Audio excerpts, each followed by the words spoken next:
حال شيخا بسعيد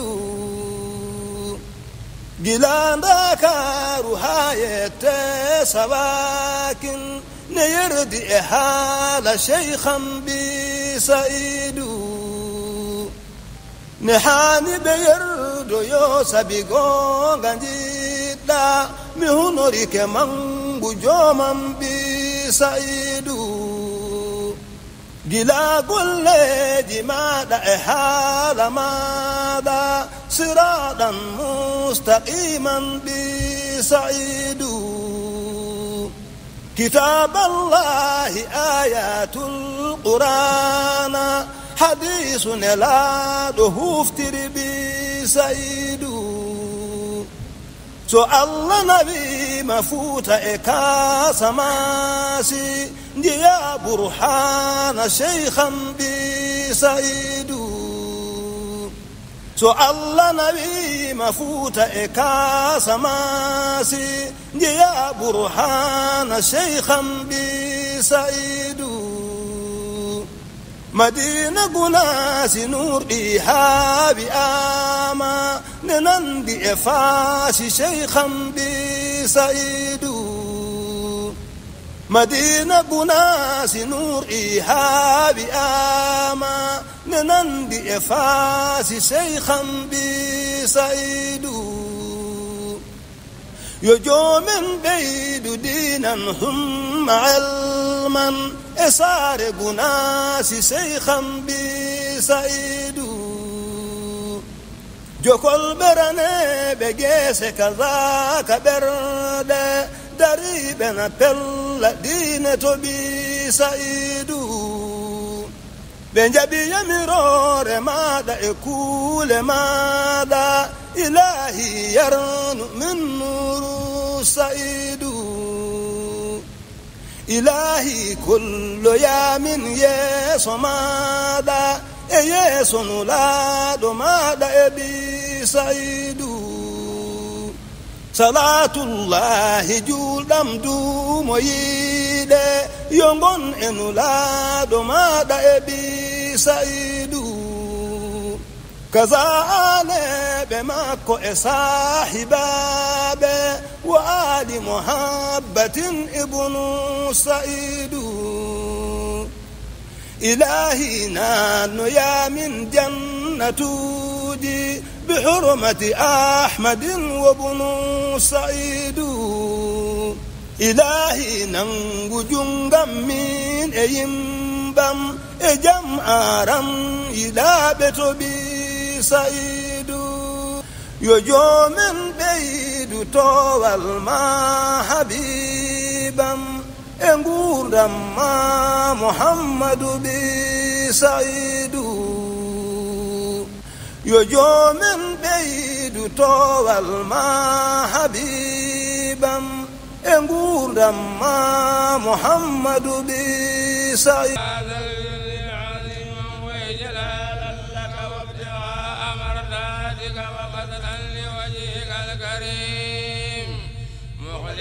لك من عجلك وأقول بإمدادك وعونك وحولك وقوتك وبما وهبتني من إنعامك وتوفيقك مستعينا بك أعوذ بالله من الشيطان الرجيم بسم الله الرحمن الرحيم الحمد لله رب العالمين الرحمن الرحيم ملك يوم الدين إياك نعبد وإياك نستعين اهدنا الصراط المستقيم صراط الذين أنعمت عليهم غير المغضوب عليهم ولا الضالين آمين أستغفر الله العظيم الذي لا إله إلا هو الحي القيوم أستغفر الله العظيم الذي لا إله إلا هو الحي القيوم أستغفر الله العظيم الذي لا إله إلا هو الحي القيوم أستغفر الله العظيم الذي لا إله إلا هو الحي القيوم أستغفر الله العظيم الذي لا إله إلا هو الحي القيوم أستغفر الله العظيم الذي لا إله إلا هو الحي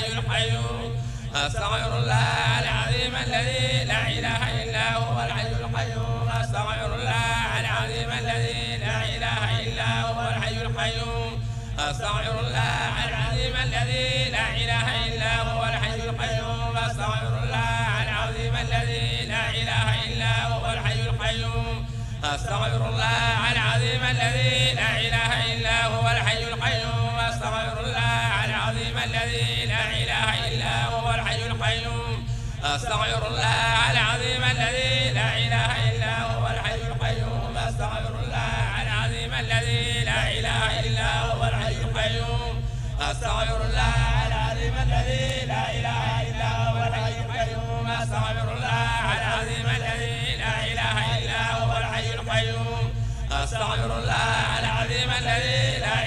إلا هو الحي القيوم أستغفر الله العظيم الذي لا إله إلا هو الحي القيوم أستغفر الله العظيم الذي لا إله إلا هو الحي القيوم أستغفر الله العظيم الذي لا إله إلا هو الحي القيوم أستغفر الله العظيم الذي لا إله إلا هو الحي القيوم أستغفر الله العظيم الذي لا إله إلا هو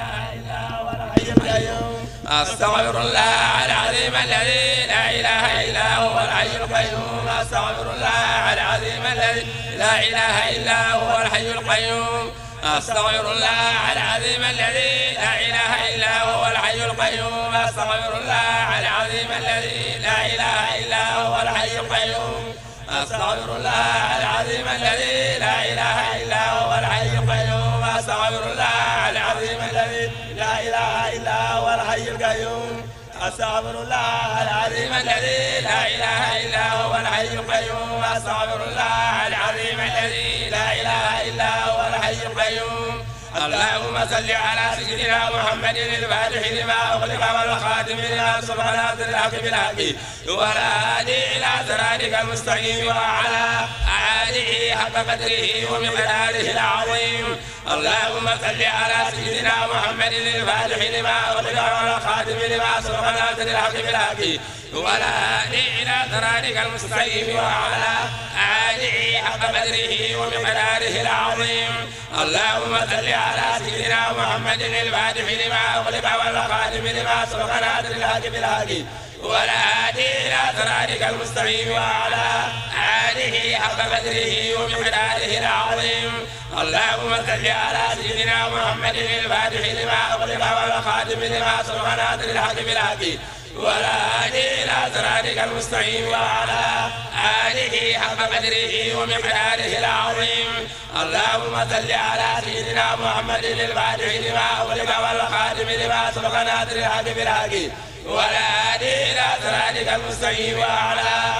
آله حق قدره ومقداره العظيم اللهم صل على سيدنا محمد الفاتح لما أغلق والخاتم لما سبق ناصر الحق بالحق والهادي إلى صراطك المستقيم وعلى آله حق قدره ومقداره العظيم اللهم صل على سيدنا محمد الفاتح لما أغلق والخاتم لما سبق ناصر الحق بالحق والهادي إلى صراطك المستقيم وعلى آله حق قدره ومقداره العظيم اللهم صل على سيدنا محمد الفاتح لما أغلق والخاتم لما سبق ناصر الحق بالحق والهادي إلى صراطك المستقيم وعلى آله حق قدره ومقداره العظيم اللهم صل على سيدنا محمد الفاتح لما أغلق والخاتم لما سبق ناصر الحق بالحق والهادي إلى صراطك المستقيم وعلى آله حق قدره ومقداره العظيم اللهم صل على سيدنا محمد الفاتح لما أغلق والخاتم لما سبق ناصر الحق بالحق والهادي إلى صراطك المستقيم وعلى آله حق قدره ومقداره العظيم اللهم صل على سيدنا محمد الفاتح لما أغلق والخاتم لما سبق ناصر الحق بالحق والهادي إلى صراطك المستقيم وعلى آله حق قدره ومقداره العظيم اللهم صل على سيدنا محمد الفاتح لما أغلق والخاتم لما سبق ناصر الحق بالحق والهادي إلى صراطك المستقيم وعلى آله حق قدره ومقداره العظيم. اللهم صل على سيدنا محمد الفاتح لما أغلق والخاتم لما سبق ناصر الحق بالحق والهادي إلى صراطك المستقيم وعلى آله حق قدره ومقداره العظيم. اللهم صل على سيدنا محمد الفاتح لما أغلق والخاتم لما سبق ناصر الحق بالحق والهادي إلى صراطك المستقيم وعلى آله حق قدره ومقداره العظيم. اللهم صل على سيدنا محمد الفاتح لما أغلق والخاتم لما سبق ناصر الحق بالحق والهادي إلى صراطك المستقيم وعلى آله حق قدره ومقداره العظيم. اللهم صل على سيدنا محمد الفاتح لما أغلق والخاتم لما سبق ناصر الحق بالحق والهادي إلى صراطك المستقيم وعلى آله حق قدره ومقداره العظيم. اللهم صل على سيدنا محمد الفاتح لما أغلق والخاتم لما سبق ناصر الحق بالحق والهادي إلى صراطك المستقيم وعلى آله حق قدره ومقداره العظيم. اللهم صل على سيدنا محمد الفاتح لما أغلق والخاتم لما سبق ناصر الحق بالحق والهادي إلى صراطك المستقيم وعلى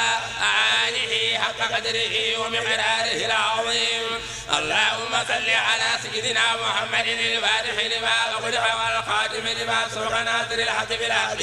والهادي إلى صراطك المستقيم وعلى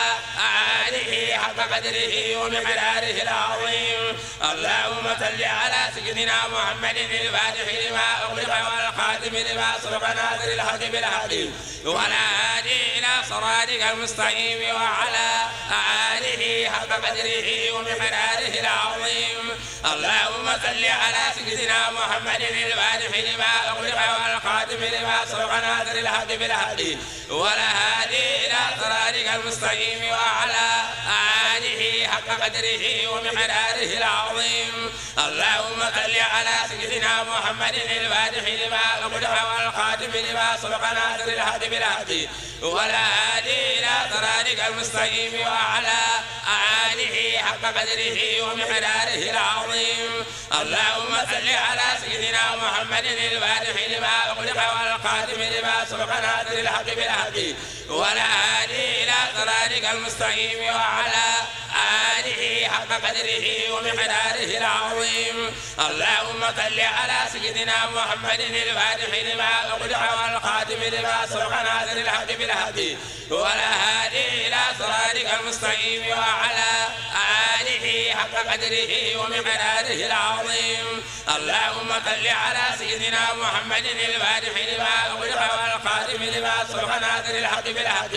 والهادي إلى صراطك المستقيم. اللهم صل وسلم على عين الحق التي تجلى منها ورسل حقائق عين المهد بالأقوام صراطك التام نسأل. اللهم صل وسلم على طلعة الحق بالحق الكون الأعظم بفضلك منك إليك إهادة النور المتلسم صلى الله عليه وعلى آله صلاة تعرفنا بها إياه. اللهم صل وسلم على عين الرحمة الربانية والياقوتة المتحققة الهائلة مركز الفهوم والمعاني ونور الأكوان المتكبرة إلى جميع صاحب الحق الرباني والفرق نستعيذ من الأرباع المانعة لكل متعرض من الأمور الأمامي ونور كلام الذي ملأت به كونك الهائل بأمكنة المكان. اللهم صل وسلم على عين الحق التي تتجلى منها ورسل حقائق عين المعاد بالأقوام صراطك التام نسأل. اللهم صل وسلم على طلعة الحق بالحق لكون الأعظم بفضلك منك إليك إهادة النور المتلسم صلى الله عليه وعلى آله صلاة تعرفنا بها إياه. اللهم صل وسلم على عين الرحمة الربانية والياقوتة المتحققة الهائلة لمركز الفهوم والمعاني ونور الأكوان المتكونة إلى جميع صاحب الحق الرباني البرق يستعيذ من أرباح المانعة لكل متعرض من البهور الأواني ونورك اللامع الذي ملأت به كونك الهائل بأمكنة المكان اللهم صل وسلم على عين الحق الذي تجلى منها ورسل حقائق عين المعارف الأقوم سرائك التام الأسقم اللهم صل وسلم على طلعة الحق بالحق لكون الأعظم إفاضتك منك إليك يا النور المتلصم صلى الله عليه وعلى آله صلاة تعرفنا بها إياه اللهم صل وسلم على عين الرحمة الربانية والياقوتة المتحققة الهائلة لمركز الفهوم والمعاني ونور الأكوان المتكونة إلى جميع صاحب الحق الرباني البرق يستعيذ من أرباح المانعة لكل متعرض من البهور الأواني ونورك اللامع الذي ملأت به كونك الهائل بأمكنة المكان اللهم صل وسلم على عين الحق الذي تجلى منها الرشد حقائق عين المعارف الأقوم سراتك التام الأسقم اللهم صل وسلم على طلعة الحق بالحق لكون الأعظم إفاضتك منك إليك يا النور المتلصم صلى الله عليه وعلى آله صلاة تعرفنا بها إياه اللهم صل وسلم على عين الرحمة الربانية والياقوتة المتحققة الهائلة لمركز الفهوم والمعاني ونور الأكوان المتكونة إلى جميع صاحب الحق الرباني البرق يستعيذ من أرباح المانعة لكل متعرض من البهور الأواني ونورك اللامع الذي ملأت به كونك الهائل بأمكنة المكان اللهم صل وسلم على عين الحق الذي تجلى منها ورسل حقائق عين المعارف الأقوم سرادك التام الأسقم اللهم صل وسلم على طلعة الحق بالحق لكون الأعظم إفاضتك منك إليك يا النور المتلصم صلى الله عليه وعلى آله صلاة تعرفنا بها إياه اللهم صل وسلم على عين الرحمة الربانية والياقوتة المتحققة الهائلة لمركز الفهوم والمعاني ونور الأكوان المتكونة إلى جميع صاحب الحق الرباني البرق يستعيذ من أرباح المانعة لكل متعرض من البهور الأواني ونورك اللامع الذي ملأت به كونك الهائل بأمكنة المكان اللهم صل وسلم على عين الحق الذي تجلى من أورش حقائق عين المعارف الأقوم سرادك التام الأسقم اللهم صل وسلم على طلعة الحق بالحق لكون الأعظم إفاضتك منك إليك يا النور المتلصم صلى الله عليه وعلى آله صلاة تعرفنا بها إياه اللهم صل وسلم على عين الرحمة الربانية والياقوتة المتحققة الهائلة لمركز الفهوم والمعاني ونور الأكوان المتكونة إلى جميع صاحب الحق الرباني البرق يستعيذ من أرباح المانعة لكل متعرض من البهور الأواني ونورك اللامع الذي ملأت به كونك الهائل بأمكنة المكان على عين الحق الذي تجلى منها ورسل حقائق عين المعارف الأقوم سرادك التام الأسقم اللهم صل وسلم على طلعة الحق بالحق لكون الأعظم إفاضتك منك إليك يا النور المتلصم صلى الله عليه وعلى آله صلاة تعرفنا بها إياه اللهم صل وسلم على عين الرحمة الربانية والياقوتة المتحققة الهائلة لمركز الفهوم والمعاني ونور الأكوان المتكونة إلى جميع صاحب الحق الرباني البرق يستعيذ من أرباح المانعة لكل كل متعرض من البهور الأغاني ونورك اللامع الذي بلغت به قولك على هائل بأمكنة المكان اللهم صل وسلم على عين الحق الذي درج الله منها ورسل حقائق عين المعارف الأقوم صراطك التام الأسقم اللهم صل وسلم على طلعة الحق بالحق لكون الأعظم إفاضتك منك إليك إعادة النور المتلسم صلى الله عليه وعلى آله صلاة تعرفنا بها إياه اللهم صل وسلم على عين الرحمة الربانية والياقوتة المرحقة الهائلة مركز الفهم والمعاني ونور الأكوان المتكونة الآدمي صاحب الحق الرباني البرق نستعي من الأرباع المالية لكل متعرض من البهور الأواني ونورك اللامع الذي بلغت به قولك على هائل بأمكنة المكان اللهم صل وسلم على عين الحق الذي درج الله منها ورسل حقائق عين المعارف الأقوم صراطك التام الأسقم اللهم صل وسلم على طلعة الحق بالحق لكون الأمر إفاضتك منك إليك إعادة النور المتلسم صلى الله عليه وعلى آله صلاة تعرفنا بها إياه إن الله وملائكته يصلون على النبي يا أيها الذين آمنوا صلوا عليه وسلموا تسليما صلى الله عليه وعلى آله وصحبه وسلم تسليما سبحان ربك رب العزة عما يصفون وسلام على المرسلين والحمد لله رب العالمين.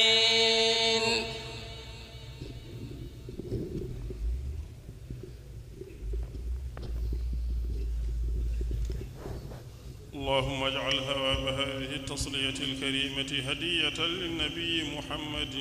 صلى الله عليه وسلم. هذه هدية بفضل الله منا إليك يا رسول الله.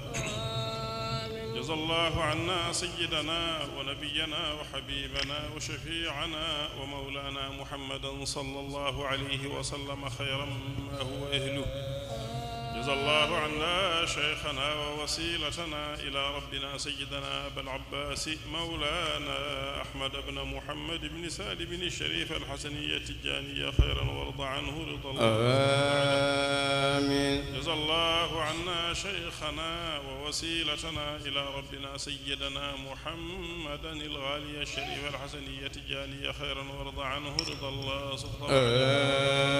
جزا الله عنا شيخنا ووسيلتنا إلى ربنا سيدنا الحاج عمر بن سعيد التجاني خيرا وارض عنه رضا الله سبحانه. جزا الله عنا شيخنا ووسيلتنا إلى ربنا سيدنا الفقيه الفاهم يرى التجاني خيرا وارض عنه رضا الله سبحانه. جزا الله عنا شيخنا ووسيلتنا إلى ربنا سيدنا الحاج مالك بن عثمان التجاني خيرا وارض عنه رضا الله سبحانه. جزا الله عنا شيخنا ووسيلتنا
machine ga cinno den machine ha golle de ngasa yalla wallu alhamdulillah rabbil alamin ceerno wi eden ganni barkinorade eden ganni mawninirde e rewirde ɗum barkinorade heɗade gooto e batuuji ceerno men cheikh alhaji mouhammad ibn said radiyallahu ta'ala anhu e ɓeyditorade ɗum to diine men e to alhaaliji meɗen fofof o wi hunde waade ndani noon keɗagol muɗum fotani nandude no keɗagol jaakiyagol radio ɗum noon mbatten haqqillaji keɗoɗen kettoɗen kadi ne ndeeƴen mbele mbawen dañde nafooje e faa'idaji moftiɗi e nder heen ɗi eɓe ñaagi Allah noon yo Allah newnan en ɗum yo Allah jaɓan en kadi ne yo Allah wallu en ceerno neena fasnañoo yéene jaamoo yalla ak màggalee ko barkeerlu dëkklu benn ci jotaayu ceerno cheikh alhaaji mouhammad ibni saidin radiyallahu taala anhu ak it tëbbu ci jotaay bi ci suñu diine ak ci suñuy mbir yépp nee na mbir mu mel noonu nag dëkklu ko warula nuroo ak dëkklu rekk rajo buy baamtu la ñu waxoon ci moom nee na kon nag nañ bàyyi xel bu baax a baax nañu noppi te dëkklu te dal ndax ñi mën a am njëriñ ak faayida bi nga xam ne moo nekk ci biir wi jom machine-aaji ɗi ne kadi yo ɓe tiinno ɓe ndeeñna machine-aaji maɓɓe ɗi haa golle ɗe ngasa nee na borom machine yi itam nañu góorgóorlu dalal seen machine yi ba liggéey bi jeex bismillah السلام عليكم ورحمة الله تعالى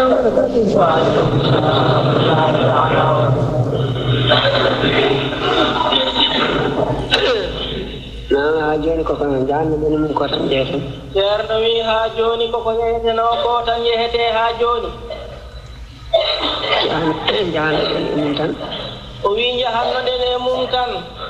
ko hakkunde men e Allah ko hakkunde men e Allah e hakkunde men e nelaɗo Allah e hakkunde men e nelaɗo Allah sallallahu taala alayhi wa sallam fo cerboynaji dartine seeɗa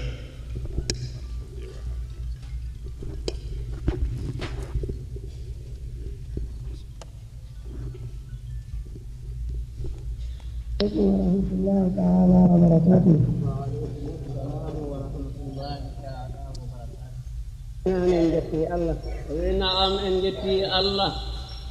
إن جتي الله كذي كون لين أولا ساعة. إن جتي الله كذي كون لين أولا ساعة. أقول يرمينهم. أورين أدين من. e ɓural makko e yurmede makko o heedi hakkunde men e kala ko ina tardina en o heedi hakkunde men e kala ko ina tardina en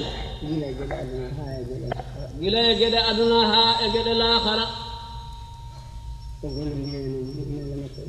o gollodiri e meɗen yurmede makko e ɓural makko ha o tawtini en oɗo sa'a ina woodi musidɓe ɓe gondunoɗen heen ɓen duttima e yurmede makko eɗen tijjani ɗumen yurmede makko e yaafuya makko kono no tijjani ɗen koye meɗen kadi en jettimo e dendagal geece e o andi ko ɗe woni geece ɗe o yamiri yo yettire ko ɗum woni ko yiɗi yo yettire e denndaangal geece ɗe o yettirano e denndaangal yettooɓe makko ɓe ngannduɗen eɓe en nganndaa en jettiimo e sifaaji jettugol makko ko iwata heen e ɓerɗe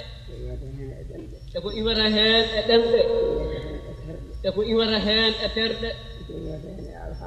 e ko iwata heen e alhaaliiji en jettiimo e ɗii sifaaji e in mbaawaa howindaade en jettiimo ɗo yettaa ko koyɗe jettotaako ɗemɗe jettotaako hakkillaaji jettotaako omo jogii toon yettoode kanko anndi no yettiri toon hoore makko en jettiimo e ndeen yettoode nde hay gooto yettotaako en jettoriima ndeen yettoode anndude wonde omo anndi ndeen ina woodi omo yettirinde hoore makko ɗum jettori ɗennde haa mbaawɗen yetturdemo ɗeen jettooje ɗe ngannduɗaa ɓerɗe yettotaako en jettiimo ɗo yalti e ɗin sifaaji o wi ko sha'nu o wi kulla yawmin huwa fi sha'nin o wi ɗon ko hadara mo anndi ko sha'nu makko ɗon jettooje fuɗɗii toɗɗaade toɗɗagol ngol toɗɗagol koye mumen wonaa toɗɗagol gooto anndude ɗumen ma faamde ɗumen en jettiimo e ɗeen geece en jettiimo no caanu o woni sirrul ahmadiyati woni ko ganndal ngalo anndi nelaaɗo Allah nelaaɗo Allah ina anndimo e huunde e ngaal ganndal en jettooje e o anndi kanko e nelaaɗo nganndiri ɗum nganndiri e makko en jettiimo ɗeen jettooje en jettiimo jettooje ɗe ngannduɗaa omo feeñani nelaaɗo Allah to haqiiqatum muhammadiyyan denndaangal sago Allah ko ɗoon faltii sago Allah fof gootel fof ko ɗoon dañi martaba waawi yettude en jettiimo e on ɗoon hadara en jettiriimo doosgal jettooje gongal ɗoon ma mbiyaa lasli jettooje ko woni ɗoon ko ngannduɗaa jettooje fof koye muɗum ittaa maanaa ustaani ɗum waylaani ɗum ittete heen wa'a noon wa'ano Allah muuyirnoo wona jaati ina yettamo tawa oya jaati waylaati wono haqiiqatul muhammadiyyan denndaangal tagooje ɗee kala malaykaaji e yimɓe e jinneeji e tagooje goɗɗe ɗe en nganndaa gootel kala ko martaba makko kanko Allah on martaba ɗum yettireemo ko ina yettireemo on ɗon umda kiin ɗon lasli kanki wiyetee hamdu kanki wiyetee hamdu yettoode ɗon Allah yetti hoore mum tawi ko yetti ko ina feeñi jooni ina falti ina woni wonaa kanko ina yettamo on hamdu woni arwande ko tagi ina yettamo koye on hamdu gootel kala tagaa woni hamdu kañumne gootel kala ko hamdu Allah tagaani ko wiyetaake hamdu fofogne koye oɗo hamdu gooto tagaa fof koye makko gooto kanko hamdu o kanko gooto koye makko tagaa hamdu ko firata ko giɗgol Allah e gandal Allah e muuyo Allah haa o ko giɗgol Allah haa o na jogii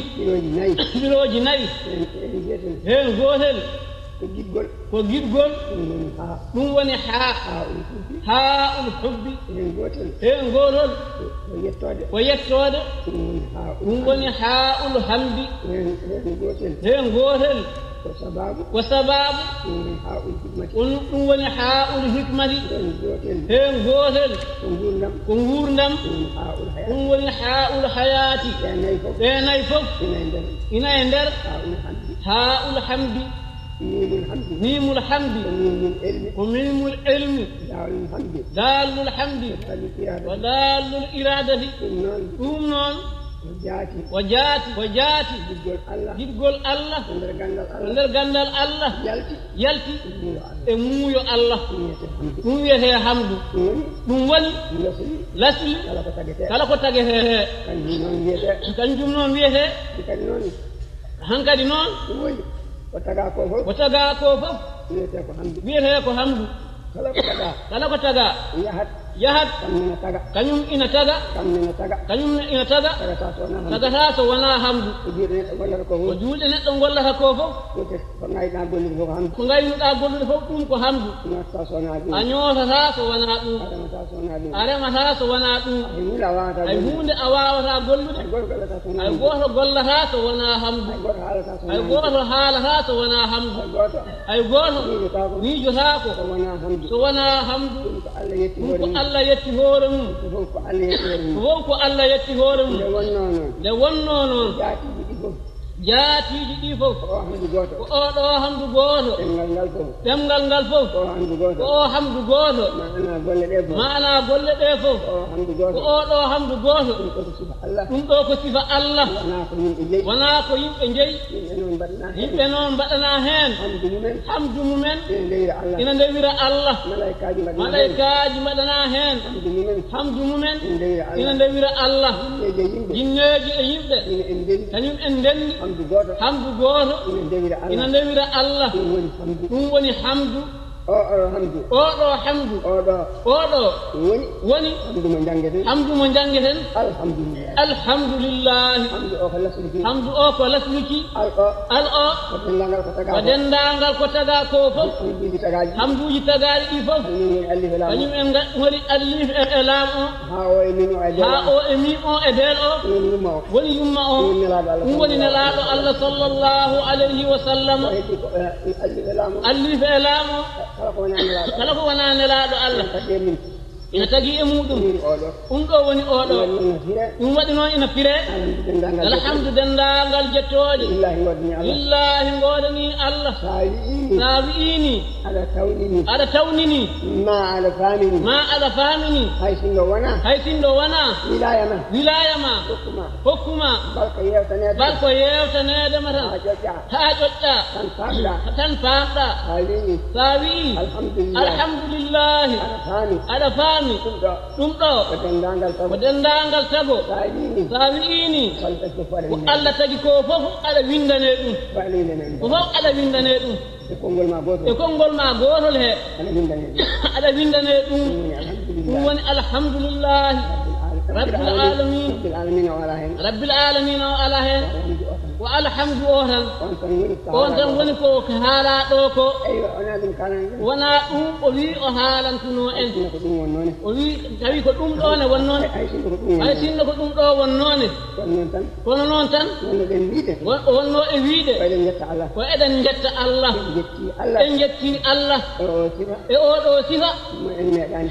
en meeɗani sifade en jetti Allah siforɗo sifa mo en cifotako mo ay goto meeɗani sifade en jetti Allah e sifaji makko ɗi o sifere ɗi kanji fof en jettimo hen en jettimo e sifaji o meeɗaani sifeede sagaaɗo meeɗaani sifaade mum kanko tan anndi e hoore makko sifa makko omo yettira hoore makko hay ɗum en jettiriimo ɗum enen dey en jettii Allah enen dey en jettii Allah sabu dey en jettii Allah ko woowaani yetteede en jettoyiima e haala aaɗoraaka yetteede enen dey en jettii Allah en jettii Allah o wii so ɗum yawtii eɗen njuula e nelaaɗo Allah sallallahu alayhi wa sallam en njuulii e nelaaɗo Allah en calminii nelaaɗo Allah sallallahu alayhi wa sallam kankone eɗen jetta mo ko walli en wonde e sunna makko eɗen jetta mo ɗum yettoode nde Allah haandinimo eɗen jetta cheikhana Ahmada Tidiane kañumne ko ruuhu muɗum sembini en wondi e men woni ceerno men ina tendina en ɗo ndewanten Allah en jettiimo yettoode nde Allah haandinimo e ɗum en jettii heen Allah en jettiiɓe heen so ɗum yawtii ko ndaaretee e neɗɗo haqiiqa ko ndaaretee e neɗɗo haqiiqa ko ndaaretee e neɗɗo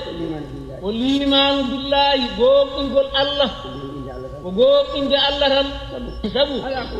alaa ko woni toon so wonaa Allah e maccuɗo Allah ni tan foti Allah ko Allah ko deweteeɗo maccuɗo ko maccuɗo ko dewoowo o wii tata ɓel alaa Allah ko Allah ko deweteeɗo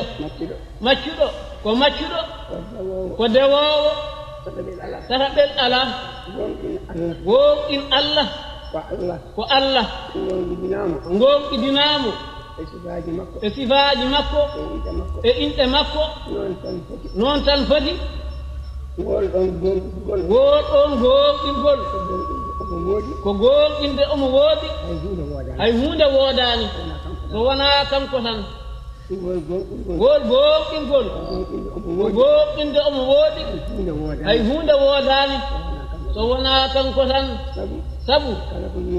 kala ko wiyetee ina woodi kañum woodiri ko goodal makko alaa goodal mum ɗum waɗi wiyee woodaani ɗum wiyamana woodi tan ko kanko wiyaa ɗon ina woodi kono kañum woodaani sabu ko goodal makko ngal woni goorgol muɗum e sifa mo en ko windaaki eɗen nganndi tan ko kanko woonni en goodal men ngal ngal alaa ko ngal makko ngal woodi eɗen nganndi ɗum ko goodal makko ngal woodiri ni woodiri goodal men ngal ni e ngalaa ɗon laawol e nganndaa kayfiya mum tawde ko noon ko makko ko kañum tan selli sabu kañum waylaaki goodal makko ko goodal tan waylaaki wiyetaake koye makko itta ko goɗɗum waɗaa waylaaki goɗɗum kanko kay ko goɗɗo tan enen goodal men ngal wonaa goodal ngal wonde goodal noon ko ngal woodi ko e ngal woodi kono ko goorgol Allah woodi ɗon wonaa enen ngoodi ɗon enen en woodaani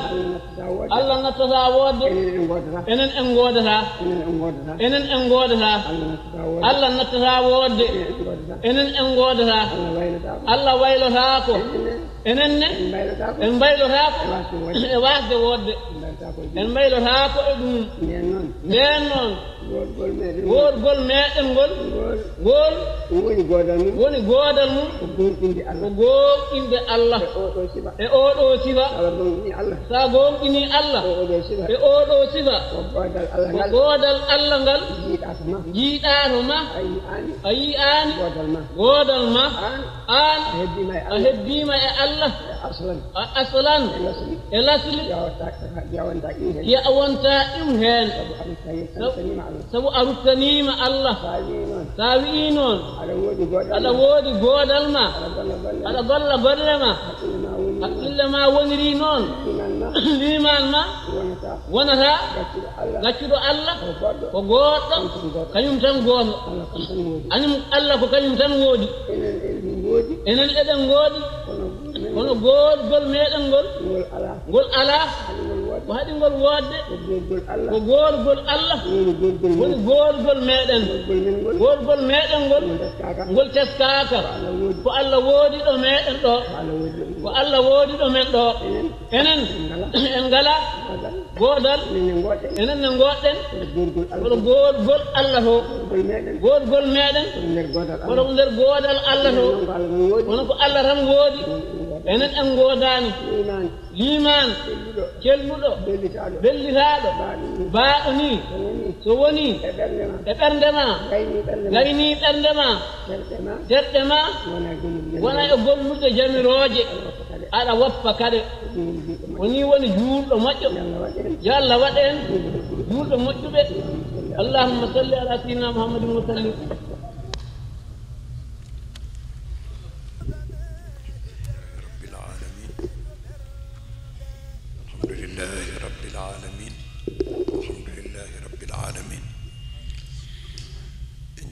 subhanahu wa ta'ala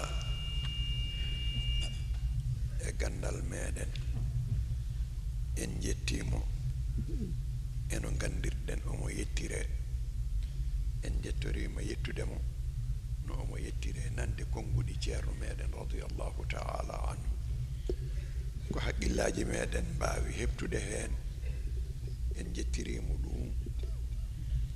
en dewni ɗum e ɗemgal ceerno meɗen radiyallahu ta'ala anhu ko haqqillaji meɗen mbawa heptude e ɗum ɓerɗe meɗen barkinorima nande ɗum e rewnude jettugol meɗen ngol e jettugol makko radiyallahu ta'ala anhu eɗen ñaagui Allah subhanahu wa ta'ala e moƴƴere mum e ɓural mum e jurum ndeeru muɗum yo Allah rokku en waawde rewde e pele maɓɓe e ñemtindeɓe ko suuɗi e ko feeñi eɗen ñaagui yo Allah waɗan en noon e moƴƴere muɗum e ɓural muɗum Allah e moƴƴere mum e ɓural mum o soggi en o addi en kadi e daaka he faanditade moƴƴere heɓotonde hende oɗo saaha hitande ɓennude nde wonɓe gonduna ɗen ɗo Allah nawotiɓe tumumen Allah ina heddi en ɗo enen hande eɗen ñaagui Allah subhanahu wa ta'ala kamɓe ɓe tawaka ɓe kala moƴƴere heɓotonde ɗo e oɗo daaka yo Allah feccuɓe hen ko handiniɓe enenne kadi ɓe Allah tawniɓe kala ko ndewɗen hen Allah yo Allah jaɓan en kala ko duwiɗen hen yo Allah jabano en yo Allah rokku en wattude ni duuɓi keeɗi taw eɗen gondi e ceerno meɗen radiyallahu ta'ala anhu eɗen ñaagui Allah subhanahu wa ta'ala e moƴƴere mum e ɓural mum e jurum ndeeru mum yo Allah heddu en e oɗo aadi yo Allah rokku en rewde e pele ceerno meɗen e ñemtindemo ko suuɗi e ko feeñi bi jaahi rasulillahi sallallahu ta'ala alayhi wa sallam barke cheikhana Ahmad Tidiane radiyallahu ta'ala anhu e barkeji seereɓe meɗen allahumma salli ala sayyidina muhammadin wa sallim. Assalamu alaikum wa rahmatullahi ta'ala wa barakatuh. Wa alaikum assalam wa rahmatullahi ta'ala wa barakatuh. Alhamdulillahi rabbil alamin. Alhamdulillahi rabbil alamin. Alhamdulillahi rabbil alamin. Eɗen calmina ceerno eɗen juuromo eɗen barkinoromo eɗen ɓeyditoromo eɗen calmina dental ngal fof eɗen barkinirongal so ɗum yawti eɗen jetta Allah tabaraka wa ta'ala kadi e kawridinal muɗum ngal o waɗani en kadi o ɗo subaka yettode wodani Allah ko nanɗen ɗo e ceerno men ko Cheikh Alhaji Mouhammad ibn Saïd radiyallahu ta'ala anhu ɗum kadi ko sifa keeriɗo nde wonno ɓernde nde ñande o haalata ɗum le ko ɓernde nde woni hadara Allah ɗum waɗi ko jolate e ɓernde he ko ina heen ko ngannduɗaa nanotako faamotako eɓɓotako ina heen kadi ko nanoto faamo e barke makko ngoɗo asko jettugol Allah ngol o haali e oɗo subaka e jeece mum nayi he ɗo haa'ul hubbi e haa'ul hamdi haa'ul hayati e haa'ul hikmati no haaliri ɗum ni nde wonno ko ganduɗo huunde waawi haalde ɗum ko laaɓaaɗo huunde ne kadi waawi laɓɓinde ɗum e no wiiri e no Allah iwri e jettugol mum e hoore mum telliti waɗi sha'nu woni jettugol tagooje ko ɗon puɗɗi e cal saltiri mum to malekaaji e to jinneeji e to yimɓe fof e to kuumdi tagoore makko fof ɗum ɗon woni kawɗinal ngal ngannduɗaa Allah waɗani en ɗum hannde en jettirimo ɗum ina e geɗe noon so wirtiima nanɗe ma tan a malaama ina e geɗe so wirtiima nanɗe ma tan a malaama enen nde en jetti Allah en juuli en alaaɗo Allah sallllahu alayhi wa sallam en jetti ceerno men cheikhana ahmada tijani radiallahu taala anhu en jetti ceerno e seeranɓe mum en jetti ceerno men jooɗiɗo ɗo one ɗo Allah junnani en gurnam makko wadde heen cellal wadde heen sembe o ɓooya ɗowde ɗeɗo golle ha juuta ha juuta ha juuta sabu barke Allah e nelaaɗo mum sallllahu alayhi wa sallam sabu barke cheikhana ahmada tidiani radiallahu taala anhu sabu barke ceerno e seeranɓe mum sabu barkeji dendagal seeranɓe men e seeranɓe mumen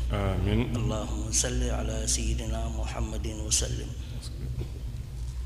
hay soko tawi ɗe mbirti noppi ma tan an on amalama ina jogii e geɗe so tawi ɗe mbirti e noppi ma tan an on amalama ɗum noon en jetti Allah tabaraka wa taala kawridinɗo en e ngal ɗo kawridinal en jetti nelaaɗo Allah sallallahu alayhi wa sallama en jetti kadi ceerno men cheikhana ahmad tijani radiyallahu taala anhu en jettina kadi ceerno men cheikh alhaji muhammad ibni saidin radiyallahu taala anhu e seeramɓe makko en jettina kadi seeramɓe meɗen fofof e seeramɓe mumen radiyallahu taala anhu en jetti kadi ceerno men mo gonduɗen o ɗo hande o eɗen jettamo no feewi eɗen ñagonomo Allah kadi nde Allah ɓooynatamo e jeece meɗen o ɓooya kadi ɗowde en e ɗeɗo golle o ɓooya kadi ardade en e ɗeɗo golle eɗen ñaagi Allah yo Allah waɗan en noon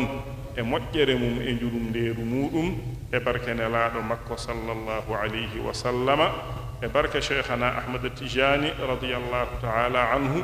e barke ceerno men e seeranɓe muɗum e barkeeji seeranɓe meɗen e seeranɓe maɓɓe ridwanullahi taala alayhim jamian allahumma salli ala sayyidina muhammadin wa sallim ono suñu sëriñ ceerno cheikh baro ci ndigalu ceerno li mu doon wax fii rek nee na ñu ngi sant yàlla bu baax a baax a baax a baax a baax sant yàlla ci méngoo bi nga xam ne yàlla méngale nañu ko ci bésu tey bi yàlla mayu ñi dégg fii ci làmminu ceerno cheikh alhaaj muhammad saïd radiyallahu taala anhu ci band bii ñi fi teg muy wax cant yàlla ci anam woo xam ne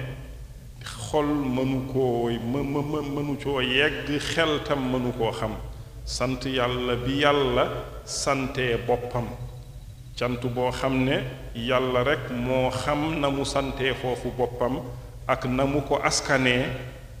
ak fi làmminam jaar foo xam ne mënuñu faa jaaraat ci sant yàlla yooyu yàlla sant boppam ñi ngi sant yàlla ci méngale bi nga xam ne yàlla méngale nañu teewe fii tey déggu loolu ci làmminam nee na am na ay mbir yoo xam ne su fekkente ne romb na sa nopp rekk yow moomu texe nga kon nag sant nañu yàlla ci méngale boobu di ñaan yàlla tabaraka wa taala yàlla nañu yàlla may ñi muurlu loolu nee na mi ngi nuyu ceerno nag radiyallahu taala anhu di ko ziyaara di barkeerloo ci moom di tëbb ci moom waaye tam mi ngi nuyu mbooloo mi yépp tam di leen ziyaara di barkeerloo ci ñoom tam di tëbb ci ñoom di ñaan yàlla nag di sant yàlla nag tabaraka wa taala sant yonent bi sallallahu alayhi wa sallam sant cheikhana ahmad tijani radiyallahu taala anhu waaye sant ceerno cheikh alhaaji muhammad ibni saidin radiyallahu taala anhu ak ay sëriñam ridwanullahi taala alayhim jamian waaye sant suñuy sëriñ yépp radiyallahu taala anhum jamian ak seeni sëriñ waaye tam di sant tam ceerno mi nga xam ne moom la fi yàlla des moom nañu nekkal fii muy wommat xadara bi di wommat liggéey bi di wommat jëf ji ñi ngi ñaan yàlla na ko fi yàlla yàggal ko mu yàgg jiite lii yàggatam wommat lii yàggatam tette lii yàlla nañu yàlla defal loolu ci mbaaxam ak ci yërmandeem ak ci ngëneelam ci barke yonent bi sallallahu alayhi wa sallam ak ci barke cheikhana ahmad tijani radiyallahu taala anhu ak ci barke ceerno cheikh alhaaj muhammad said radiyallahu taala anhu ak ay sëriñam ak ci barke yi sunu sëriñ ak seeni sëriñ yi yépp ridwanullahi taala alayhim jamian allahumma salli ala sayyidina muhammadin wa sallim a'udhu billahi minash shaytanir rajim qad kaana lakum aayatun fi fi'atayni iltaqataa fi'atun tuqaatilu fi sabiilillahi wa uxraa kaafiratun tarawnahum mithlayhim ra'yal 'ayn wallaahu yuwayyidu binasrihi man yashaa inna fi dhalika la ibratan li ulil absir zuyyina linnaasi hubbu shahawaati mina nisaa'i wal baniina wal qanaatiiri al muqantarati mina adh-dhahabi wal fiddati wal khayli al musawwamati wal an'aami wal harth dhalika mataa'ul hayaati dunya wallahu indahu husnul ma'ab qul unabbi'ukum bi khayrin min dhalikum lilladhina ittaqaw 'inda rabbihim jannatun tajri min tahtiha al-anhaaru خالدين فيها وأزواج مطهرة ورضوان من الله والله بصير بالعباد الذين يقولون ربنا إننا آمنا فاغفر لنا ذنوبنا وقنا عذاب النار الصابرين والصادقين والقانتين والمنفقين والمستغفرين بالأسحار شهد الله أنه لا إله إلا هو والملائكة وأولو العلم قائما بالقسط لا إله إلا هو العزيز الحكيم إن الدين عند الله الإسلام صدق الله العظيم طه شرح مصمت أعوذ بالله من الشيطان الرجيم قل هل يستوي الذين يعلمون والذين لا يعلمون إنما يتذكر أولو الألباب قل يا عبادي الذين آمنوا اتقوا ربكم للذين أحسنوا في هذه الدنيا حسنة وأرض الله واسعة إنما يوفى الصابرون أجرهم بغير حساب قل إني أمرت أن أعبد الله مخلصا له الدين وأمرت لأن أكون أول المسلمين قل إني أخاف إن عصيت ربي عذاب يوم عظيم قل الله أعبد مخلصا له ديني فاعبدوا ما شئتم من دونه قل إن الخاسرين الذين خسروا أنفسهم وأهليهم يوم القيامة ألا ذلك هو الخسران المبين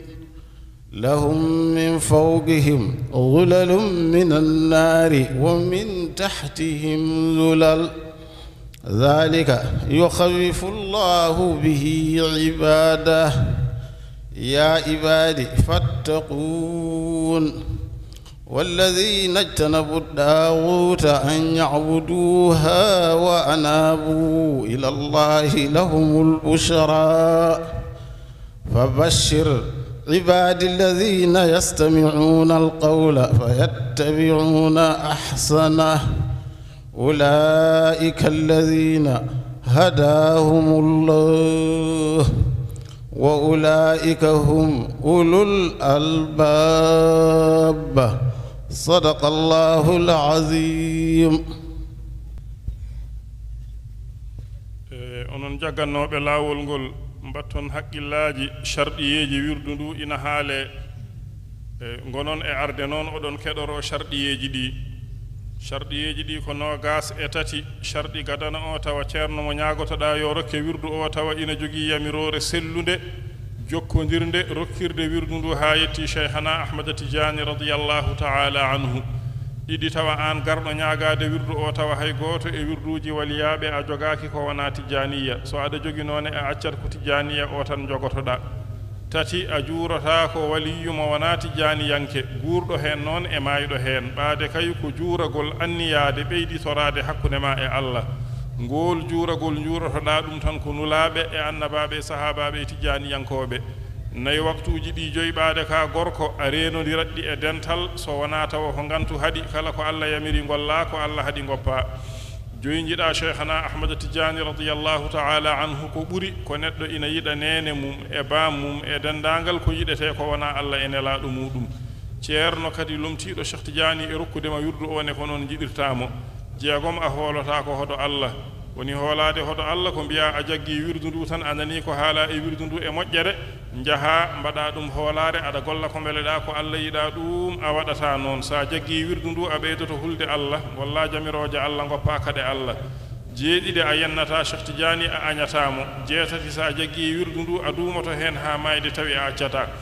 jeenayi a fiɓat e ɓernde ma gonɗina dendagal moƴƴere ndenanɗana haali e wirdu he piɓa ɗum ko gonga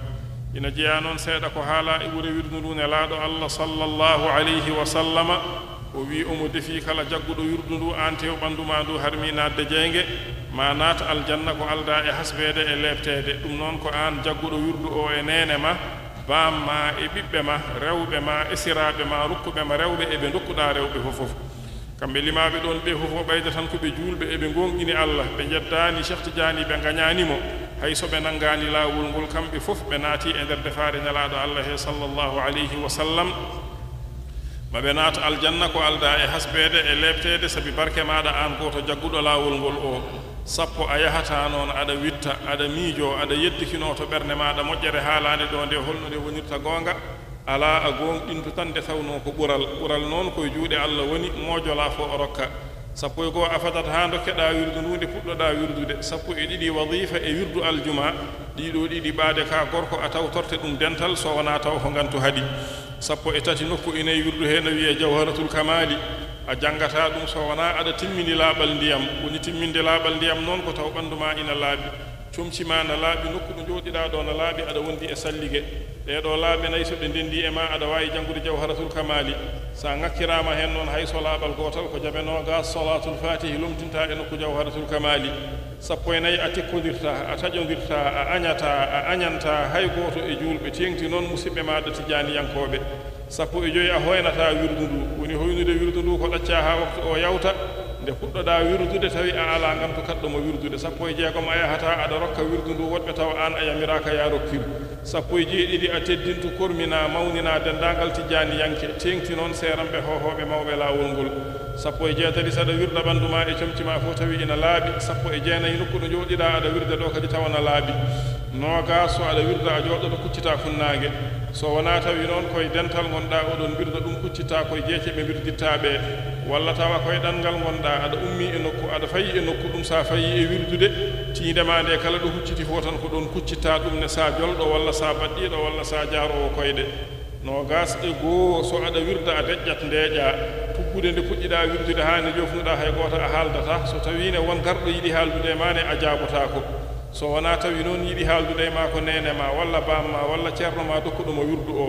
ɓeɗo tato kala e maɓɓe jogiiɗo e ma haaju e nder ko wirdata ko ina yiɗi haaldude ma aɗa wawi nangude yaɓere ɗo jarata ɗo keɗoɗamo omo haala aɗa jaabo so gayni jokka ɗum hay hunde bonnata e wirdu he so tawine ko debbo wirdannojoom galle makko ina watta e tato haalaɓe ɗo ɓeɓe gonanayo nogas e ɗiɗi so aɗa wirda ɗo jooɗiɗa ɗo a tawanat ɗo yeeso ma ɗo mbaadi cheikhana ahmadu tidiani radiallahu taala anhu fiɓa to ɓernde ma wonde aɗa jooɗi yeeso makko aɗa ɓeyditoromo hakkude ma e allah aɗa barkinoromo aɗa sembinoromo aɗa jokkoromo ko ɓuri timmude noon e ɓamtade e towde e mawnude e nafde ko tawnude mbaadi nelaɗo allah sallllahu alayhi wa sallam nogas e tati karfeje wirduɗe janggata ɗe sa almuɗo jannguɗo aɗa andi ko karfeje ɗe pirata saɗa wirda a janngat karfeje ɗe taw ɓernde ma nde na tawni firo karfeje ɗe sa anda ko karfeje ɗe pirata noon saɗa wirda jannga ha laaɓa ñuuɓoɗa ha noppi ma ɗi nanta ko ɗemgal ma ngal janggata ko beele haqqille ma o e ɓernde ma nde e an fof ina wawa yowitade renda suro e ko gollata ko e ceerno wi kala jaggannoɓe wirdu fof yo ganniyo mberte juuɗe ganniyo ɗon oɗon jagga lawol cheikhana ahmada tidiani radiallahu taala anhu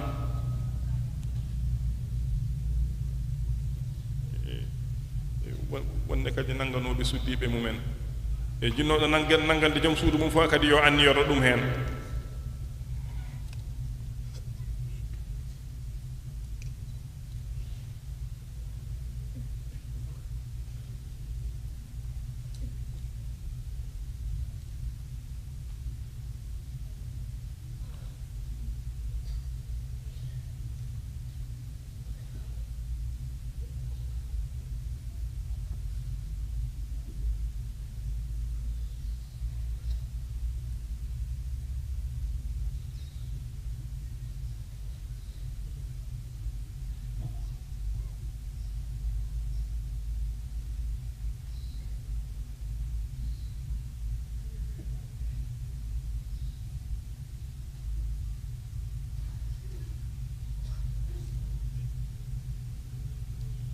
ceerno wi rokki on lazim e wadifa e wirdu aljuma goto fof yo rendin juuɗe mum ɗe ɗiɗi moma e yeeso muɗum e o wi ceerno yo on tinno noon mbirdon yo allah newnu